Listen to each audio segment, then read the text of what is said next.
nice gamey that obviously everyone is expecting. Nice. Have you thought about this kind of feedback before, that they would like run into your doors like that? I know I was a fan of the game back for the original PlayStation 2, and I enjoyed it back then. And we had been hearing from THQ that there was some interest, and so we knew that there were fans of the game.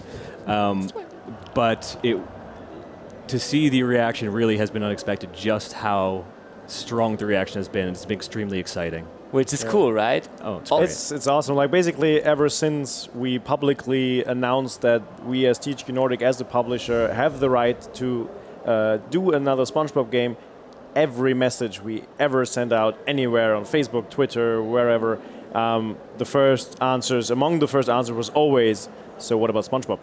What are you doing with SpongeBob? What about Battle for Bikini Bottom, SpongeBob? And some people are actually referring, like when they talk to us, they referred to this stand as the SpongeBob stand. So not as the THQ Nordic stand, but they asked us, like, did you get this at the SpongeBob booth? Yeah, oh, no. exactly. Yeah. Okay. So maybe you should rebrand yourself, like in the, I don't know, SpongeBob Nordic. Yeah. I'm not sure. I think we'd have to talk to Nickelodeon about that, but yeah, they'd probably interfere with that, right? Yeah. THQ Bikini Bottom? Yeah, THQ Bikini THQ Bottom. It's getting funny here. I think we are in the right mood to have another look at the game, and this time you'll be able to ask a lot of questions. Yeah, you know, we've been able to actually defeat the boss in this very demo a few minutes ago. We had I'd say, speedrun worthy time of 7 minutes and 12 seconds. It was okay. Sintika really, she was into it. So like she had her first run and she almost finished it, and then she was like, okay, we need to do this one more time. And I said, okay, we have this interview slot coming up. And she said, well, maybe just really quick if I'm really quick. And she was quick. So we'll see how fast you can go through this game. But that's not the goal right here. Yeah. We want to show some mechanics. It's not just about speed. And talk about, of course, about comparisons to the original game. And this is gonna be a lot of fun. And I promise you, there's going to be a lot of questions from the chat, so please be prepared for that. I'll forward them to you. I'll just have a look at this. Wherever you're watching right now, so I know some of you guys are maybe watching, I don't know, at the THQ YouTube channel or on the Facebook pages. The chat we're using right here is from the THQ Nordic Twitch channel, so twitch.tv/THQ Nordic. That's where you find us, and that's where you'll also be able to communicate with us. So please make sure you head over to this very stream. So it's okay if you just pop up that chat and watch the stream wherever you want. Someone posted this. He was watching the stream on YouTube and has the chat here. So whatever you want to do, but if you want to like communicate with us, so why not? Please, Andrew, go ahead and jump into the game, and we'll talk about some details. I remember some of the questions that had been posed before, and I'll try to forward them to you too. Yeah, this gives you a nice overview of the. Whoever hasn't played the game, like these are the skills, the basic skills of SpongeBob. So this level, the rolling green I'll let him hills talk. of Jellyfish Fields, a place to experience nature at its most raw, and sometimes a bit tender from the stings.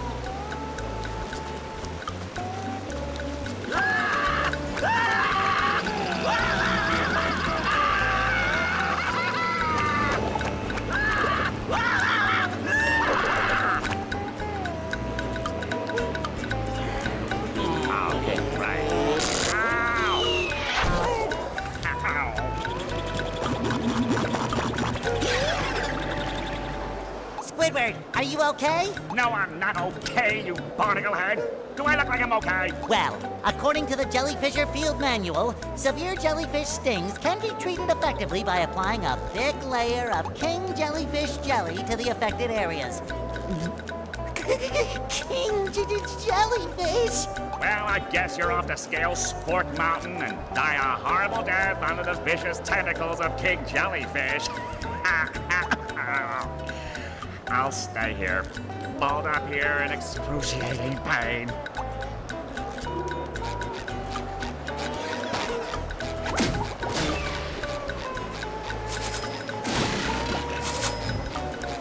Okay, so now we're in gameplay mode. We already said or already found out it's not possible to skip the intro here, so we're gonna see this a few times. Maybe just for our production crew, can we have the gameplay sound a little less loud on the phones, please? Oh, there's so many questions. Can you see them already? There's really a lot. I'll try to note some of them down. Yeah, as I said, I will forward them to you. So I don't know where to begin here. People actually were happy about some of the features they saw. One of them is the ledge grab, for example. They saw the ledge grab and there was a short hype for this, so that when SpongeBob should fall off the ledge and he grabs it and still can hold on to it, they love that feature very much. So yeah, this is the detail level we are on, right? So this is what people are really excited for. Yeah, definitely. Like, obviously, it's a cult classic, so we don't, completely redo anything in a very different way. It's really about the small details that basically just help you play the game in a modern way, but still have the feeling that you had when you played it back then. So this just means that we are working a lot on the camera, so that you don't need the right stick that much. You don't need to control the camera much. You can play most of the game just with one, as Andrew is demonstrating here skillfully. You can basically just use the left stick, and these are things that don't actually change the way you perceive the entire game and the dialogues and all the stuff that happened, the way that you remember it. But that just makes it a smoother experience. And the ledge hold is one of those things. Mm-hmm. The original was a tough game. It was a hard game. There's no doubt about it. With some steep difficulty spikes in Kelp Forest and stuff like this. So these are the things that we're looking at. But all in all, it's really about just bringing back one of the best 3D platformers ever made, and the best SpongeBob game, in my opinion, in the best-looking way. And Purple Lamp are doing an exceptional job, as you can see. Oh, we can just ask this the chat in this direction, like if they consider this not only the remake, but also the original game, the best SpongeBob game out there? That's a good question, so we should ask this to the chat. You can just answer with plus or minus. If you think this is the best SpongeBob game out there, then please answer with a plus. If not, then with a minus. We'll see. Yeah, nah. Yeah, nah. And they also... Plus. They are also looking for or asking for a public demo. Do you guys know? I mean, I wanted to talk about release and stuff like that in the end, but is there other plans to have maybe at some point a public demo or beta or something out? Currently, you can play it here, of course. So everybody who's here and who's willing to go through a queue of about 2 to 3 hours currently can play exactly the demo that Andrew is playing here.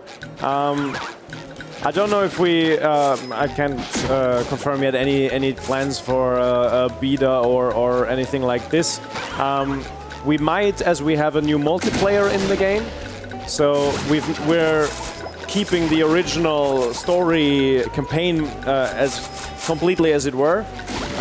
But what we're doing is we're restoring little deleted scenes, if you will, like the Robo-Squidward fight that people know from the concept art, but that was never created. And as well, the longer version of Patrick's Dream, which you could hack into. If you hacked the old game, you could find this broken level that wasn't really playable. But that was, it's enough to see like what they kind of wanted to do. So we're just rebuilding that properly. But that's all, outside of the main experience, which should stay untouched, because you don't draw a mustache on Mona Lisa. And with the multiplayer, I think that might be the first thing where we invite a few more people to play, so we can just see how people like the new Horde mode, where it's just you and a friend, either like this on a couch or via online, and you just go and defeat hordes of robots. Okay. As SpongeBob, Sandy, or Patrick, whichever you prefer. So there's gonna be a whole new mode, so it's not gonna be in the adventure mode, but it's just like something different. It's just, we thought like, the age range of people who love this game is pretty wide. Yeah. And there's, you know, fathers who was their first favorite game back then. They want to now play it with their kid and all this kind of stuff. So when we announced the fact that there will be a multiplayer, that was one of the biggest moments of excitement that we saw. Like a lot of fans said, like, "Oh yes, finally, we can play it together as well." But okay, it's online and couch co-op, right? Yeah. So that's pretty cool, because then you have options like we were talking about couch co-op before, and I think it's not happening as often anymore that people really sit together. But if it's possible, I think people will sometimes make use of it, right? If it's a fun game, and even here, especially when it's a rather casual approach to game, right? Then it can really be fun. That you're ready to tackle King Jellyfish? Oh, yeah. Oh yeah, we were actually having a Q quiz downstairs earlier this day, and we were asking quiz questions to the people waiting in the lines, and if they answered correctly, they got a fast path to move forward to the front of the line. Oh, nice. Which is pretty cool, right? And there was also a question about Bubble Buddy, and they weren't able to answer it, so. They were asked how the name is of him. What's his name? Kumpelblase is it in Germany. Yes. They didn't know the German, they didn't know the English phrase, so they didn't advance. So it was too bad. Okay, now we're seeing the boss fight here. Can we turn down the game a little bit more? Yeah, it's still pretty loud. The overall sound volume is pretty high. Yeah. I don't know why that is. So it we has can not see been some before. of the changes which we actually made in terms of differentiating it from the original, which is essentially feedback that the player is having. So when the shield is up, the effect which is on the Jellyfish King is stronger than it used to be, and it's much more visible. So it's this idea of taking the game and not changing it mechanically and making sure that it still feels like the game, because we're big fans of that and we love the original, while slightly modernizing it. And that's primarily things like these visuals. Memory cards aren't a thing anymore, so save points, you know, are different And you can, than they used to because be. you can, for example, in that fight, see now clearly that once he shoots at you, once he does his wave, that his upper part is vulnerable, but his legs are still dangerous. Yeah. And that was something that for many people, like when they now played it, when we first reproduced it exactly like in the original, people landed on the tentacles and they were like, "Why does this still hurt me?" Yeah. So we wanted to show them clearly, you know, he might be vulnerable on his head, but the tentacles are still dangerous. So these are the little things that just also to make the game playable for really young kids and everything. It actually was a little difficult for me to hit him at the first approach. I think the timing of my jump was not correct, and so I always landed on his tentacles, and then They need a double he got jump. me. Double So I knew I had to jump, but I didn't perform it correctly. So that was actually really frustrating, because I was so short on time that this cost me the win. Yeah, but it's also, I mean, the original wasn't an easy game. So obviously we're making it a little easier in terms of save points and the pixel perfect jumping that was required on the PS2. But at the same time, it shouldn't be a breeze. It should still there should be a bit of a challenge, just like it was back then, because otherwise it's not the same game. Yes. So you still need a bit of trial and error, or like trying around, and a bit of skill to survive the fight. To learn how Do the boss you behaves. see the bigger gap between his tentacles? That is where you shall land. I see. Yeah. Okay. Okay. Thanks for the tip here. It's a little spoiler though, but no, I'm good. I'm good. We'll spoil the very first one. The rest of them you're going to figure out There's yourself. still like 7 different boss fights to come, so Cool. it's okay if we spoil it one. So this is one of the bosses that is straight out of the series. So it's the Jellyfish King and the Flying Dutchman. But then you've got Robo Sandy, Robo Patrick, Robo SpongeBob, and Robo Plankton. So you've got these mecha versions of the main characters that you defeat, and they are also very, very iconic kind of characters from the game, because they only exist in the game. So all these robots and the tikis, so the little the little wooden faces that you destroy, they are really unique to the game. They're not from the series. So this was, I think, one of the biggest things that how the team is really recreating these PS2 models, which didn't have that much detail. And now each robot has like a lot of little lovely details where they are really doing a great job of just adding a lot of personality to each robot. Because you can tell from the old game what the personality of the robot was. And from their main kind of details, but now you can add so many little nice things, and even like it's a joy always to just see the concept art. Even the concept arts make me laugh. Something we talked to the team about a lot on that is the nostalgia factor. When I remember games from my childhood and I go back to play them now, they don't look the way I remember them looking. Yeah, yeah. And what we can do with this is kind of take the way we thought it looked back then and actually make it look that way now. Yeah.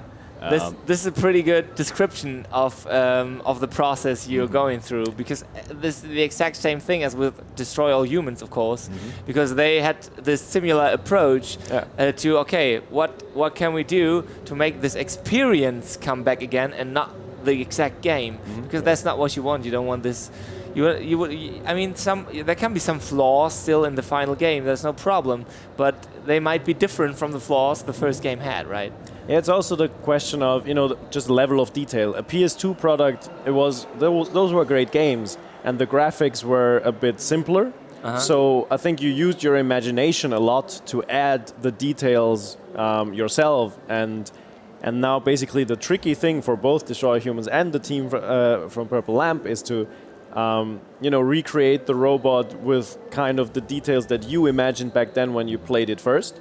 Because you also looked at that robot, you saw its personality, and then your brain made it, filled in the gaps. Yes. And now we tried to fill in the gaps kind of the same way that you did. And of course, a big help here is that we have the support from Nickelodeon, who obviously know the series better than anybody else, and can give us hints and pointers and say like, okay, these kind of objects, these kind of colors, these kind of things are what define SpongeBob, what make a SpongeBob thing look SpongeBobby, and that is obviously a big help. But I think the other big help is that the team just loves SpongeBob. Like there's so many just die-hard fans in the team that all these things, the colors and the objects and everything is just burned into their subconscious. Okay. So that helps. It really does. And it goes to that same thing of when we are recreating these boss fights, and it's like, okay, that's not how I remember it. What is how I remember it, and how does this feel for everyone within the team? And we're kind of trying to do that. And of course, the support of Nickelodeon is invaluable there, because they can really help guide that process in a really dramatic way. And so we're not really happy until it's like, yeah, that's the way I remember it, even though that's absolutely not the way it looked. And that's been a really wonderful opportunity to get to take the imagination we had back then and actually turn it into a game. It's been really awesome. Which is not easy to take the step back at some point, right? So sure. you got to get this outside perspective somehow. But it's still funny. I mean, I know there are a lot of fans of the series. Lenny Ficate and Artcore Cosplay have been here today at around noon, have been doing the first gameplay slot. So the first time we've shown it here on stream. They are also huge fans, and they said they watch SpongeBob every day at breakfast. So... Yeah. Like this is really something. It's part of the family. Going on. He's part of the family basically. They were really hyped for the game. They loved to play it. They loved playing it. So very interesting here. And they haven't played the original before. So you also, I know you want to, like, the nostalgia factor is very big, but you probably also want to make a game for new players who didn't play this before, right? I mean, honestly, it's just a great platformer. So even if you're one of those few people on the planet who's not a mega fan of SpongeBob, then it's just a good platformer. So if you're a fan of the genre, there's still not that many awesome 3D platformers with this kind of, crazy range of different gameplay options, because that was kind of what defined this PS2 golden age, when they just, had so many, tried so many different things and had so many little options. Like we had in this demo, since it's pre-alpha, so it's an early version, we've got a lot of, coming soon signs lying around. Like you can see it here, coming soon, coming soon. That's because there's so much stuff in every level. Like you can bungee jump on the fish hook up there by basically hanging from your underpants. You can turn SpongeBob into a ball and roll around. You can slide down long tracks on your tongue with SpongeBob and Patrick on his bum. So there's just heaps and heaps and heaps of little bits of gameplay. And this was very special to that era.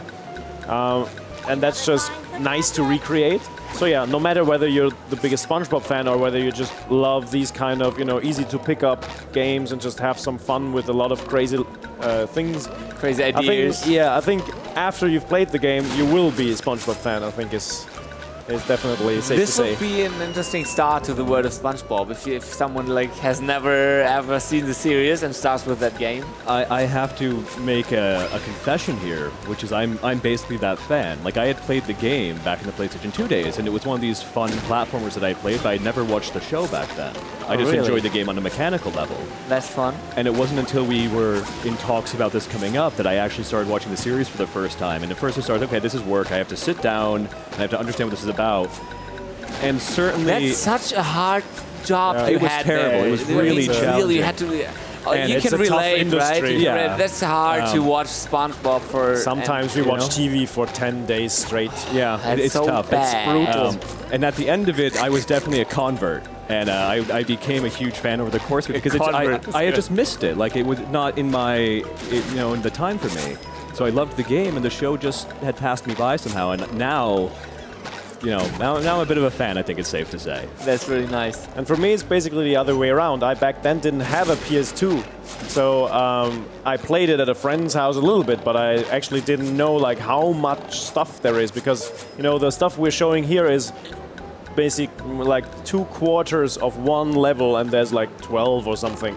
So it's a massive game. So I didn't know a lot of the levels, but I know every episode of SpongeBob by heart from the first day that they came out. So it's the other way around. For me, it was just nice. This is from after the second season of SpongeBob. So this is really golden age when the original creator Steven Hillenburg, who we all are very sad that has passed away last year. He was still deeply involved in the series back then, and you can feel that it's from that time. So and that's just kind of nice. I have some questions when we were talking about mechanics coming back. There was one more question earlier, whether or not the spin jumping would be back. The Spin jumping. I don't know about that actually. Do maybe they not this or maybe this, they mean something or else. This bubble bash. They were asking about or spin bubble jumping, spin? so I was wondering. So you don't know what they're talking about either. I'm not sure what they mean with spin jump. There's he has the bubble spin. This is the spin move, which you can do while you jump. Yeah. Which would turn it into a spin jump, I guess. Is It this would. what you were asking for? Okay, maybe your question's answered then. What did we ask? When you jump, the attack spin to get more airtime. So basically the little kind of speedrunner tricks to get through the game quicker. I mean, those are things that is kind of tricky to reproduce. A fan actually approached me after the stage show and asked about whether we bring back glitches where you could use shortcuts in the level and all this kind of stuff. And we just look at it case by case. If it doesn't break the game or if it's not a problem or something, and if it's really hard to execute for some speedrunner or somebody, I think it's okay to leave it in, but it's really case by case discussion. Obviously, an average player shouldn't be able to accidentally run up somewhere and then be like, oh, where am I? Why am I here? Especially since you can change character. So you've got 3 characters and they can reach different parts of the level. If with Patrick you grab the Freezy fruit, which we passed earlier, and you throw it on the goo, then the goo freezes and you can walk on it. With Sandy, so you can also only do that with Patrick. And with Sandy, you have her lasso and you can lasso your way across the level. So there, obviously, if there was a glitch in the old one that allowed you to go somewhere where you shouldn't with another character, then we will likely try to avoid it. But this particular thing, I think... I can say there's actually been some real debate about this because I'm personally a speedrunning fan. I like to watch speedruns, and I enjoy that community a lot. And I guess our feeling is we're not intentionally making the game glitchy, and that's safe to say. But I'm sure that no matter what, speedrunners being what they are, they will find a way to break things wide open, and it might be a new route for them, it might be a new system of speedrunning for it. But we're inside the team, we have a wide variety of personalities in this kind of thing. So, but it's just cool that you at all like you're aware of the speedrunning community and that you like looking at this kind of stuff from requests, you know. SpongeBob has a massive, like the original already has like a massive speedrunning community, and yeah, it's probably also down because it has a lot of variety. So it's not easy to go through it quickly because there's levels where there's I can't talk and play at the same time. So there's basically levels where you have to, you know, there's a huge boulder running and you have to turn on a lot of switches to make sure that the boulder keeps running. And doing that, even just, you know, on a normal speed is already tricky enough, and trying to do this super quick is not an easy task. Yeah. So it's not exactly Dark Souls with a yellow sponge, but it's also not an easy game. we want to maintain an element of that difficulty too. Because that is part of what made it fun, was that there was some real challenge there, and I think if we were to pull that out entirely, it would be a different game at that point, and that's not what we want to do. Mm-hmm. We throw in the term a lot, faithful remake of the game, because everything is new. All the levels are actually completely redone, all the models are redone, it's 100% new creation, but we're doing it like side by side with the original to make sure that is a one-to-one conversion of it, and being very respectful of a game which we really liked, and just making the version that kind of we want to be playing. Yeah, and I mean, there's a I think I get it that some of the requests here might be quite special requests because they are actually really aiming at the speedrun stuff, because they are using those exploits or whatever it is, glitches, to keep their times or to reach their times.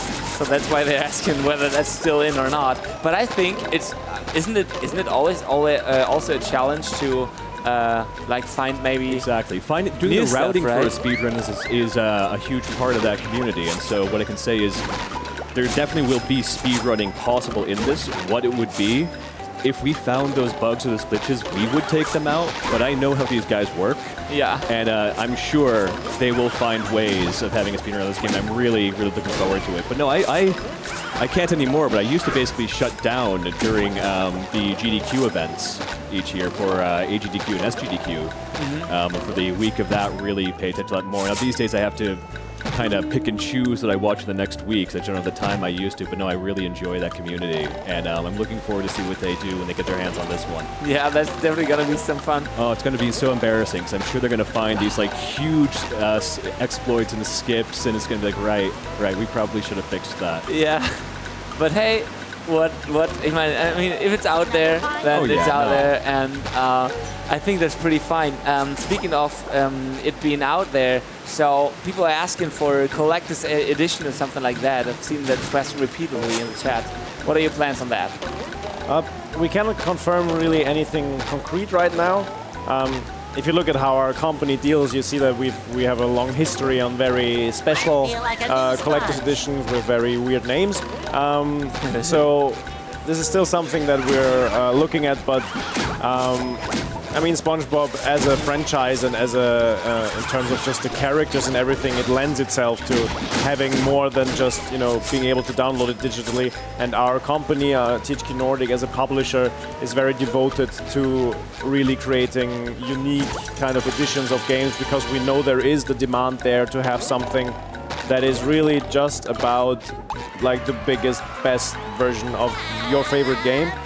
Particularly with something like SpongeBob, where you could say there is a bit of merchandise available. Yeah, so you could decorate your house to be just a giant pineapple filled with SpongeBob things. There's a SpongeBob couch. Like this booth is, right? Yeah, yeah. That's harmless. That's harmless. Like there's entire couches. Like there's an entire SpongeBob couch. There's yellow with dots. You can have SpongeBob shoes. There's new ones just came out and all this kind of stuff. So to even to be unique within this huge universe of awesome collectibles, we just have to look at the things that are really unique to our game and see what could be the coolest thing that people would love to have in an edition, and then just see whether people love it. I mean, all these kind of chats, if we afterwards read through this and we see people say yes please, yes please, yes please, yes please, of course then okay, probably this is something on the agenda that is worth following. We should just quickly ask this, maybe who in the chat right now, who would be interested in a collector's edition. So please, just answer once with a quick yes or no.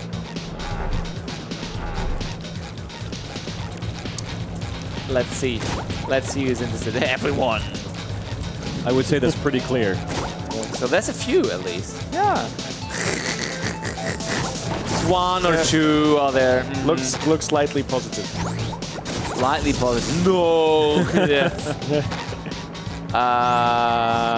And I mean, this boss fight actually is a bit of a topic switch, but this boss fight is an interesting example of what we said about how people remember the game. So a lot of people remember this boss fight in a way that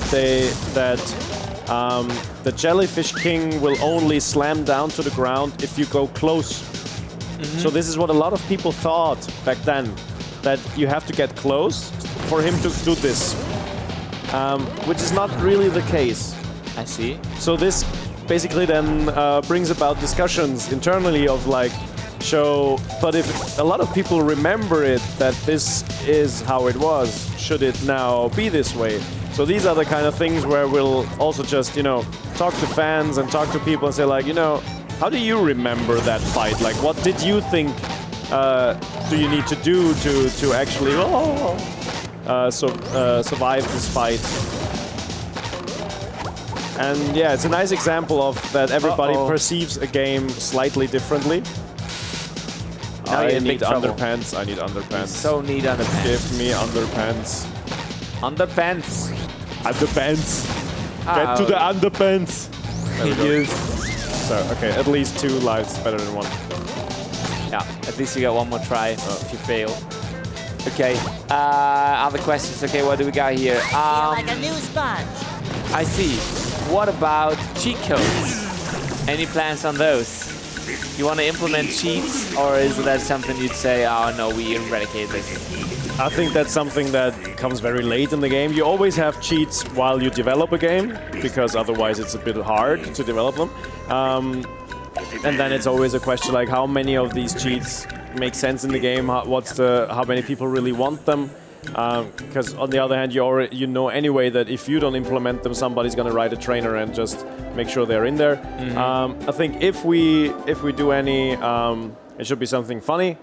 But we also just want to make sure that whatever we implement doesn't affect the very core experience. On the other hand, it's if somebody if it's a smaller kid who's a huge SpongeBob fan and just wants to have unlimited lives or whatever, just to be able to play the game, why should we say no? It's a game that's just meant to be played by many people who love the yellow sponge. So I mean, I guess my feeling is similar, which we haven't. We have developer tools, of course, during the course of it, so we can really get through levels and see that. So we have all that for making it.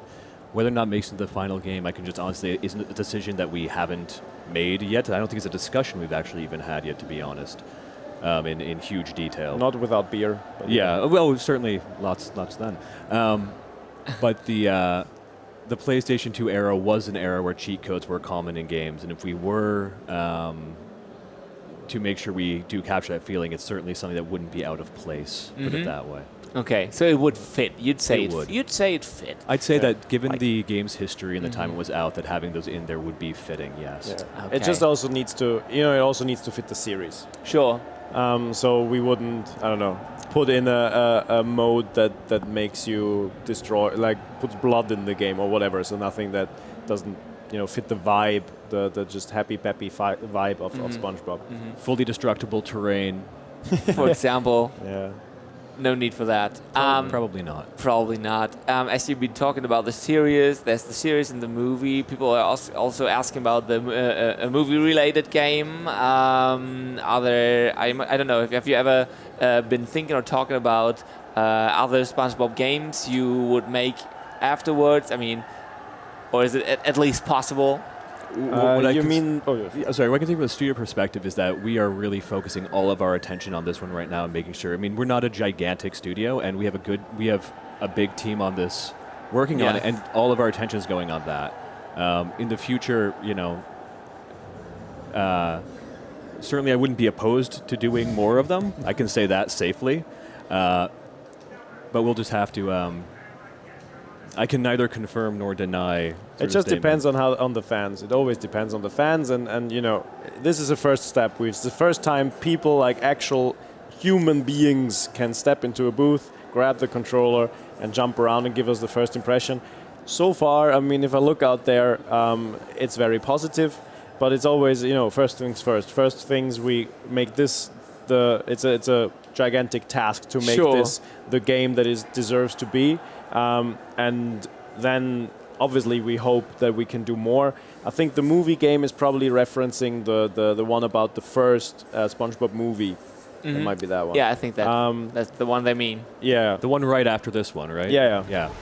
So it really depends. On this one, there's a bit of legal mumbo-jumbo that the movie is actually from Paramount and the other games are from Nickelodeon. But it just depends. Like currently, we're focusing all our energy on this because it is, it's a masterpiece that, you need to very carefully restore, and but we have a team that now is, focusing their whole attention, their whole energy into this kind of franchise. So once you've done this, you've taken a big step that hopefully helps you in the future to do something more. If the players say like, "Come on, I want more, give me more." Okay, guys, I'd say this is probably enough of information on the other possible other SpongeBob games. I hope you're satisfied with that. I forwarded your questions, so this is cool. At least you say it's possible, so they're really happy with the answer, I think. It's possible, so they just have to wait until this one comes out, and then we'll see afterwards. It's a pretty good answer on this. I have one or two more questions that have been also popping up. Don't worry, I got you. I have all your questions right here. All of them. So what do we have? What else do we have? Okay, yeah, voices. What about voices? Which of the original voices will be in this game? Basically, the way you can also already see it in the demo has basically a simplified version of the actual dialogue system of the game. So if some fans of the original will have noticed that at the beginning the dialogue is shorter than in the original, and there's no close-ups of them like talking back and forth. So this is all still to come. We're in early development. But apart from that, basically the English version is faithfully exactly the same voice file. So these are the dialogues from the original, one to one. Mm-hmm. We're restoring the cutscenes scene by scene. We're just polishing them, making them more detailed. But it is really exactly what happened in the original. And for Germany, we're doing a complete new dub, a complete new voice dub, but with the actors from the series. Okay, so we're looking at bringing back all the original actors from the original game to re-record, to record a new German dubbing with Santiago Zismer and stuff, like all these very well-known and beloved voices. And so nice. Great people. I hope that satisfies you too. One probably minor question about the frame rate of the game. Do you already know which is gonna be? Yeah, I mean it's important. Yeah, but I think it could be answered pretty quick, I thought. Yes, our goal is to have 60 frames on this game because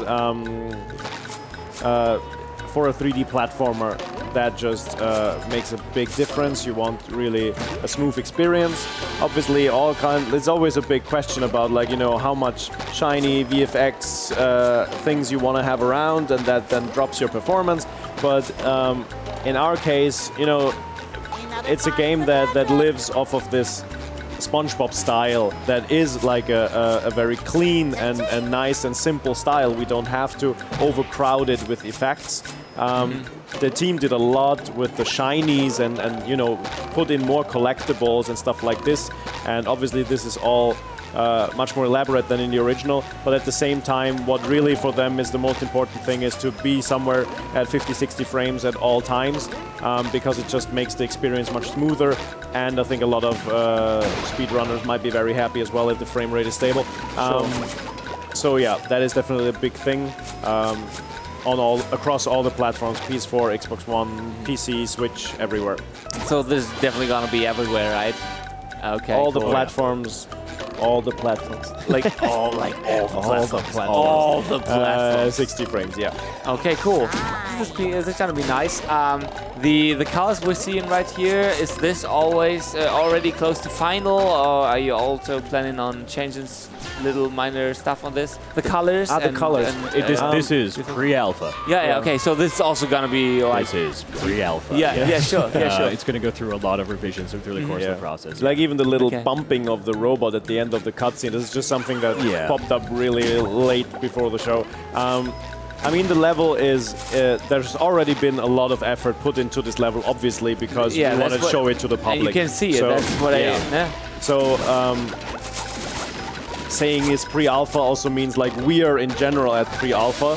This level is a bit further down the road, but at the same time, certain things that affect the entire game, like frame rate, but also the entire lighting, that then affects all the colors. So that's why we're saying, like, look, simply because of that, we need to say it's pre-alpha because, you know, it might look subtly different, but it will look different just in terms of the colors, the lights, all these little things that are getting polished up until the very end, and at the very end it really comes together. But I think what you can already see and what we can tell from the feedback is that gameplay-wise, it's you know, it feels right. The camera is good. The punch, the swing is punchy. It makes fun. It makes fun. You feel it break. That's important. Yeah. Like when you punch it, you can really collecting feel the it. items is also cool. Yeah. So that's really like addictive. You even if you don't need to collect those for the demo, you just want them. Yeah. They're so shiny. I mean, that's one of the things that the team was very keen about, was to spread a little more of the shinies around. Also to kind of, you know, it doesn't give you an overwhelming amount of guidance. We didn't want to, you know, spoil all the secrets. But at the same time, if they have spread a few more shinies around the level to give you a bit of a better, you know, like maybe look over there, maybe try this bit here and stuff like this. Okay.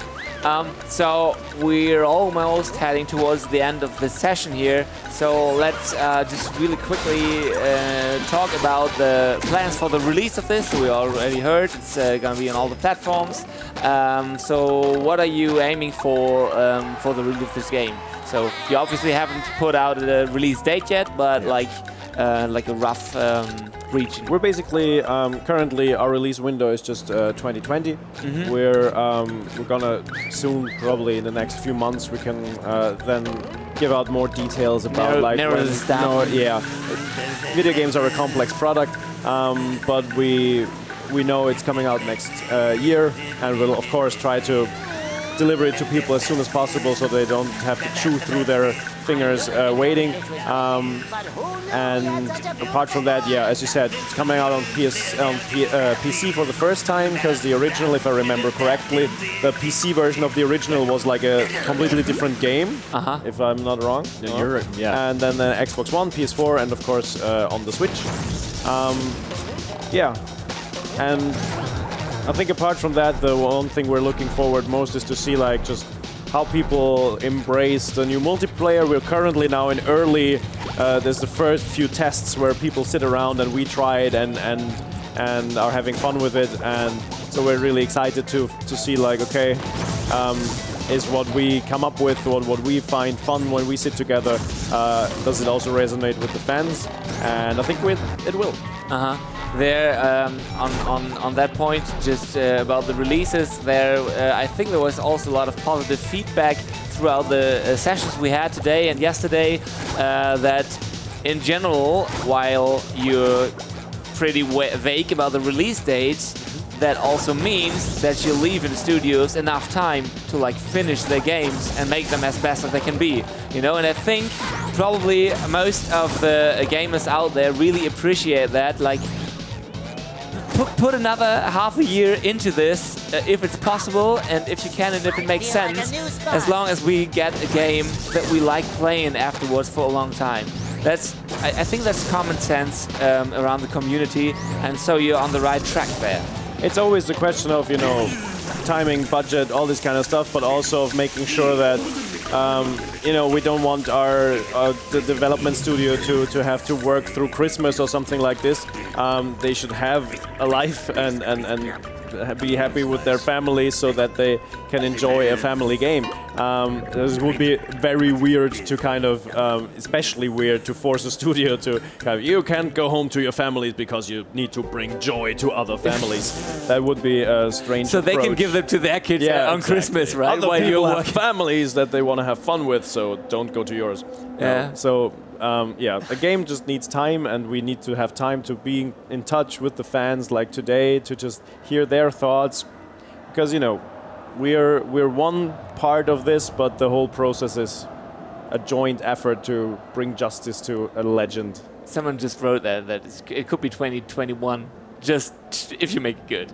But I mean, we can certainly say 2020. yeah, We can safely say that. But I have to say that it's also been, it very much is an effort with THQ Nordic and the support that they have. It really feels like, as people were saying, in terms of the game being done right, taking the time it needs, getting the support it needs, THQ is certainly providing that to us. And Martin, especially in this case, is always available and always a big part. And very much a very large piece, in fact, of the project, you know, which is a very large piece. Very large. That's just Gamescom, come on. yeah, no, it's a fantastic relationship there, and it's really working out very well. Cool. And we have another partner with Nickelodeon who also supports me on the other hand, and us, and just you know, helps us, guides us through this just beautiful franchise. We have access to their, you know, As I said, this is also important. I mean, this is an important franchise for them, maybe their most valuable franchise, and they're letting you do this, so you gotta appreciate that too, right? And they know it's not just the franchise. They know that this game is, you know, it's a very special game. They know this as well, and they love the game just as much as us. And they're super excited every time we send them something new, and then we talk about the robots and all this kind of stuff. So there's just tons of love and excitement going across the planet from us. We're both based in Vienna, which is very handy. Like our offices are basically 2 streets away. So no Skyping, just always talking. That's nice. And the other office of Nickelodeon is slightly farther away. It's on the other side, is in New York, and Other side of the world, yeah. Yeah, that's the cool thing about video games. You know, there's completely different people from different continents, but we're all working on something that we all love, and they're connected through this wonderful creation of the wonderful Steven Hillenburg. And we feel the responsibility of that as well, like both to the fans of the game and to Nickelodeon and everyone else. We understand just how important this is to a lot of people, and we're taking that extremely seriously. Yeah, I mean, that would really disappoint some people if there's this game. I mean, they love the series, and they also love the original game, and then this wouldn't be a good game, so some people would actually be sad about that. I mean, really sad, I think. I would be one of them. Yeah, Absolutely, and you would in be this one of case, them. yeah. So It's even little details, like one of the fans wrote us, when we released the teaser, there was this lady who wrote us like, please don't change Mrs. Puff. And we're like, okay. Like for this one fan, Mrs. Puff, and the way she talks in the game, and the way she shakes and stuff like this, this little detail for her was like the most. She really wrote like a super lovely email, like please, please, please don't change Mrs. Puff. Mrs. Puff was so great, and I really loved her in the game. Please don't change Mrs. Puff.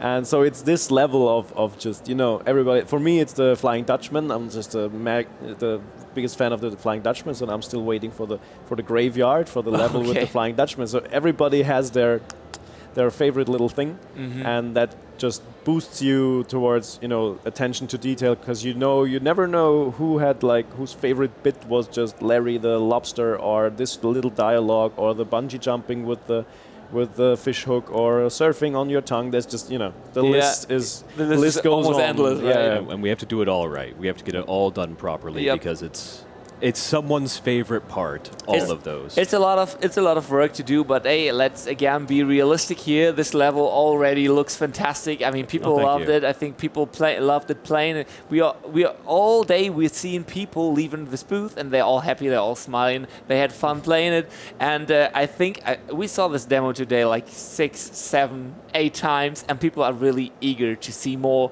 And I think that's a good sign. So we're on the right track here. I'm really looking forward to it. And maybe next year, 2020 at Gamescom, we can show you more of Battle for Bikini Bottom. I hope so, at least. I think that's sure. I think probably we can already. You'll see stuff pop up on the internet. It's probably realistic, on Twitch right? And everywhere else of more like as we go, towards Christmas. It's just as things get polished, we can release more stuff and show you the robots and the robot bosses and all this kind of stuff. Okay, nice. So guys, thanks for being here. This Thanks for is having us. Andrew Thank you from for having us. Purple Lamp. This is Martin from THQ Nordic. So nice having you here in the studio in this little show. We're gonna go on a short little break afterwards, and then we'll be back just for a